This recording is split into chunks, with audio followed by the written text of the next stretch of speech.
Cold press versus refined oil. ఈ రెండిట్లో ఏది వాడితే మంచిదా అని కన్ఫ్యూజ్ అవుతున్నారా?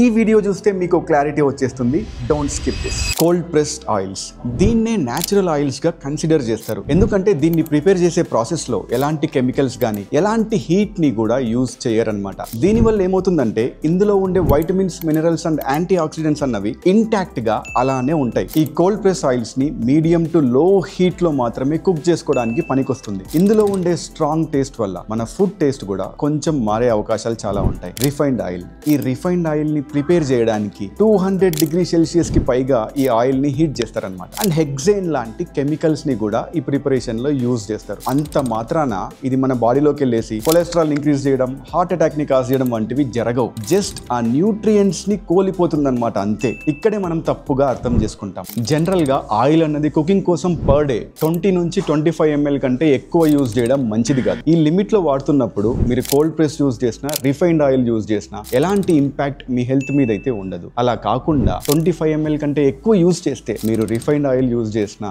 కోల్డ్ ప్రెస్ యూజ్ చేసినా లాంగ్ రన్ లో మీకు హెల్త్ ఇష్యూస్ వచ్చే అవకాశాలు చాలా ఉంటాయి. ఈ రిఫైన్డ్ ఆయిల్ కున్న చిన్న అడ్వాంటేజ్ ఏంటంటే ఇది చాలా న్యూట్రల్ టేస్ట్ అనమాట. సో మనం కుక్ చేసుకునే ఫుడ్ యొక్క టేస్ట్ మీద ఎలాంటి ప్రభావం ఉండదు. సో మీకు ఏదైతే సస్టైనబుల్ గా ఉంటుందో ఆ ఆయిల్ ని చూస్ చేసుకోవడం బెటర్.